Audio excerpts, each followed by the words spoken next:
Selamat sore teman-teman semuanya. Kami anggota Kabinet Merah Putih baru saja mengikuti sidang Kabinet Paripurna yang dipimpin langsung oleh Presiden Prabowo Subianto. Dari hasil rapat kabinet tadi, ada beberapa hal yang mungkin bisa kami sampaikan kepada teman-teman jurnalis.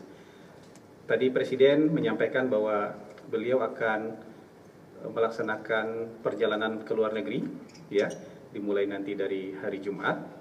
Ada 3 kunjungan kehormatan, yaitu ke Republik Rakyat China, ke Amerika Serikat, dan ke Inggris. Dan akan ada 2 KTT yang beliau ikuti, ada APEC yang akan dilaksanakan di Peru, dan kemudian juga ada G20 yang akan dilaksanakan di Brazil. Presiden menyatakan bahwa sebenarnya beliau ingin berada di dalam negeri saja, tapi mengingat perjalanan ini sangat strategis dan sangat positif, banyak dampaknya untuk mengembangkan potensi-potensi kerjasama dan ekonomi Indonesia, maka beliau menjalankan perjalanan ke luar negeri. Tapi selama berada di luar negeri, Presiden juga menekankan bahwa seluruh anggota kabinet tetap bisa berkoordinasi dengan Presiden, karena sekarang kemajuan teknologi juga sudah maju, bisa melalui video conference bisa, melalui telepon juga bisa. Beliau juga tadi menekankan tidak usah khawatir, ya, tidak usah sungkan-sungkan kalau ada persoalan yang memang membutuhkan konsultasi dengan Presiden atau butuh jawaban Presiden, silakan hubungi beliau selama beliau berada di luar negeri. Itu yang pertama. Yang kedua, Presiden juga menekankan ada 4 persoalan penting yang kita tidak boleh main-main untuk mengatasinya. Yang pertama adalah persoalan judi online, yang kedua adalah persoalan narkoba, yang ketiga persoalan penyeludupan, dan yang keempat soal korupsi. Presiden meminta untuk keempat persoalan tadi, penegak hukum tidak boleh ragu untuk menegakkan hukum, ya. Jadi Jaksa Agung, kepolisian tadi yang diminta oleh Bapak Presiden untuk jangan ragu untuk menindak tegas, ya, soal 4 hal tadi.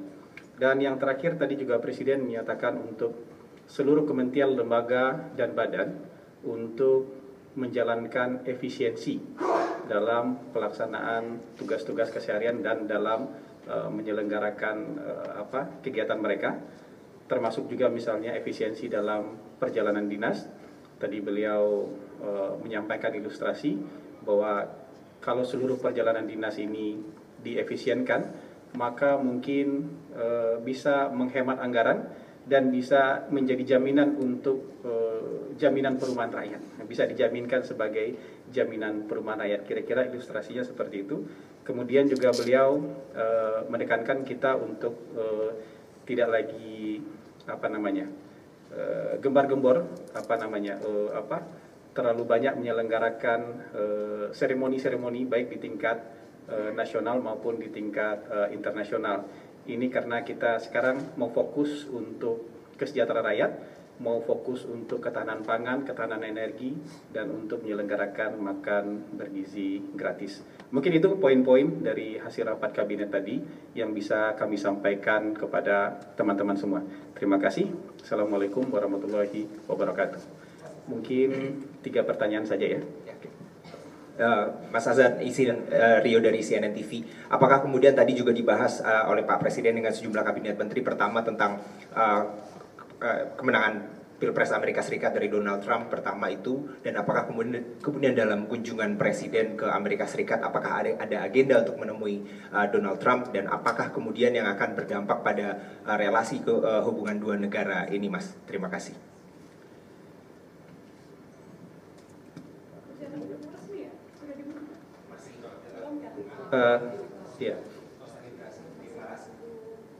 Ya, Pak Presiden tentu masih menunggu hasil Pilpres Amerika, tapi memang kunjungan ke Amerika memang dijadwalkan untuk bertemu dengan Presiden yang sekarang dulu. Tapi tentu nanti kita lihat perkembangan di sana. Bisa saja kemudian berkembang untuk, ya kan nanti setelah Bapak Presiden di sana kan mungkin sudah ada hasil sementara. walaupun belum inaugurasi, tapi juga mungkin bisa bertemu dengan pemenang Pilpres di sana, siapapun yang menang itu, gitu. Mas Alfa dari Kompas TV, mau nanya, ini kan Presiden cukup lama ya keluar negeri, apa tadi juga dibahas, walaupun Presiden bilang bisa berkoordinasi langsung dengan Presiden gitu, gimana dengan peran Wapres? Apakah kemudian akan menggantikan sementara yang biasanya tertuang di Kepres atau seperti apa? Makasih. Saya jawab.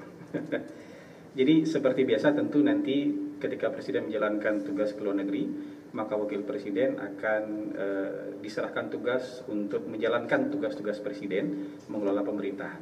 Gitu. Jadi tadi juga beliau sarankan, tadi jangan sungkan-sungkan untuk mendengar masukan dari menteri-menteri gitu. Jadi beliau juga kasih arahan soal itu tadi. Ya. Ya. Saya Nina dari Harian Kompas. Yang terakhir ya. Ya boleh deh, tapi agak banyak ya Pak. Wah. Yang pertama soal Presiden akan kunker ke luar negeri, dan Presiden kan menyebutkan bahwa ini strategis. Nah, jadi apa aja sih yang akan dibawa oleh Presiden yang signifikan, termasuk di KTT APEC atau mungkin di KTT G20? Apa aja kepentingan Indonesia yang akan dibawa di sana? Kedua, soal yang tadi Presiden mengingatkan supaya memerhatikan 4 hal termasuk judi online dan narkoba dan sebagainya. Sebenarnya apa sih yang harus dilakukan? Kan tidak hanya satu kalimat bahwa aparat penegak hukum harus tegas, tapi sebenarnya apa aja yang akan dilakukan? Mungkin Bu Menko Digi bisa juga menjelaskan kira-kira langkah-langkah untuk segera menyelesaikan judi online yang juga ternyata masuk ke staf di Kominfo seperti itu, seperti apa gitu ya. Sudah kayaknya ya. Tunggu sebentar, masih banyak nih. Kan Ya, katanya diminta juga 3 efisiensi kementerian lembaga. Nah, praktiknya akan seperti apa? Apakah hanya sekedar memotong perjalanan dinas atau bagaimana kira-kira praktik yang akan dilakukan? Apakah juga misalnya ada pemotongan-pemotongan efisiensi di lini lain gitu ya? Lini apa aja yang akan dipotong? Satu lagi deh Pak, kan mumpung ada Pak Mensesnek, saya lihat Perpres Kementerian Lembaga sudah keluar semua nih akhirnya. Sejauh ini seperti apa sih Pak Perpres itu mengatur kementerian lembaga, terutama kementerian baru? Bahkan yang di bawah Pak Mensesnek kan ada Pak Seskap juga gitu ya. Kira-kira boleh dijelaskan strukturnya yang berubah itu seperti apa? Makasih ya Pak. Baik, Pak Mensesnek mau jawab. Silakan.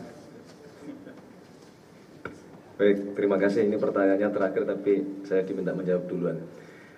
Pertama-tama benar bahwa sudah Perpres tentang kementerian-kementerian juga sudah selesai.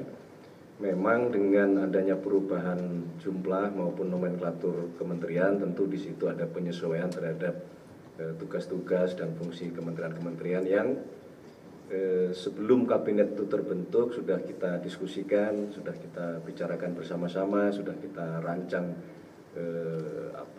perubahan ini, TUSI ini akan mengikuti ke kementerian yang lama ataukah ke kementerian yang merupakan pemecahan gitu. Jadi semua sudah kita bicarakan bersama-sama.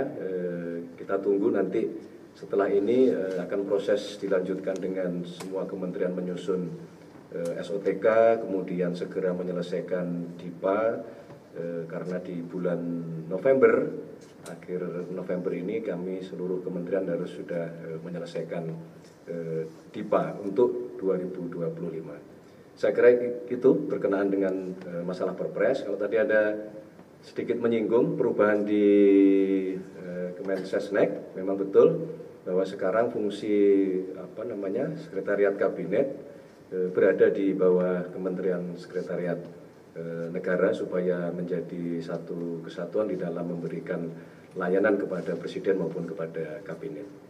Saya kira itu yang bisa kami sampaikan. Terima kasih. Saya kembalikan Mas Hasan.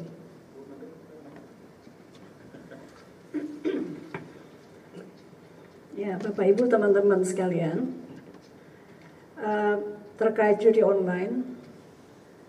Dan ini sudah kita dengar berulang kali langsung dari beliau, dari Presiden. Jadi artinya beliau kembali menegaskan bahwa kita semua harus memerangi judi online. Pesan beliau kali ini adalah bekerja sama dengan baik. Tadi disebutkan beberapa institusi atau lembaga, Polri, Jaksa Agung, kemudian juga Kemenkopolkam, dan bahkan tidak tertutup 3 itu, tapi semuanya bekerja sama. Tidak boleh ada backing-backingan. Ini bahasa beliau, tidak boleh ada yang membacking, yang membantu atau apapun itu. Jadi saya rasa kali ini pernyataan beliau kembali tegas terkait perang terhadap judi online. Beliau mengingatkan bahwa korbannya adalah masyarakat yang tidak mampu sebagian besar. Jadi tidak boleh lagi ada kong kali kong. Ini juga mengutip persis ucapan beliau. Bekerja sama, bersatu untuk melawan judi online. Beliau juga melihat selain memang dalam rangka perlindungan terhadap masyarakat terutama yang tidak mampu, beliau juga melihat bahwa kalau misalnya judi online dapat berhasil kita perangi bersama, ini bisa membantu daya beli dan pertumbuhan ekonomi bisa naik. Membantu kita mencapai target. Jadi kurang lebih seperti itu. Dari Kemkom DG, saat ini posisi kami adalah membuka pintu lebar selebar-lebarnya. Kami belum bisa melakukan perbaikan sistem secara masif karena yang saat ini tengah dilakukan penyidikan. Jadi teman-teman mohon bersabar. Setiap ada nama baru yang diberikan oleh kepolisian langsung kami nonaktifkan.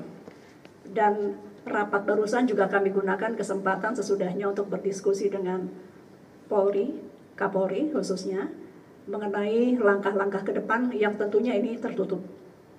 Sekali lagi, bagi Kemkom DG saat ini adalah posisinya membuka pintu selebarnya. Mohon bersabar, kami belum bisa melakukan audit perubahan, terutama dari sisi teknologi, karena memang semua sedang dalam pengawasan dan penyidikan kepolisian.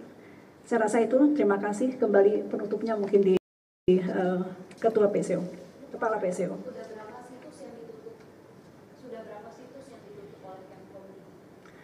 Per 3 November, saya hitungnya dari KPI kami ya, pemerintahan baru, per 3 November itu sudah lebih dari 220.000. Namun demikian, teman-teman sekalian, kami tahu bahwa ini hanya satu indikasi keberhasilan saja. Karena sesungguhnya kita bukan menghitung berapa yang kita tutup, tapi perbaikan ke depan. Jadi kalau kita diminta melaporkan, kami sampaikan 220.000 lebih akun dalam 2 minggu ya. Dalam 2 minggu, mungkin 2,5 minggu, kami bukan menganggap ini prestasi berlebihan, ini memang seharusnya seperti itu, tapi untuk teman-teman pahami juga ini mungkin dalam kurun waktu 2,5 minggu yang terbesar dari yang pernah dilakukan sebelumnya. Belum cukup, kita akan kejar terus. Terima kasih. Baik, pertanyaan yang tadi apa yang mau dibawa, menurut saya detailnya tentu Presiden dan Menteri yang ikut dengan Presiden yang lebih tahu. Tadi beliau menekankan bahwa 3 negara ini adalah negara besar dan kita punya hubungan dagang yang signifikan dengan mereka. Jadi kita tentu harus datang membina, selain hubungan diplomatik juga membina hubungan ekonomi dan meningkatkan potensi-potensi kerjasama yang bisa ditingkatkan ke depan. Jadi hanya itu yang bisa mungkin disampaikan kali ini. Terima kasih teman-teman atas perhatiannya. Assalamualaikum warahmatullahi wabarakatuh.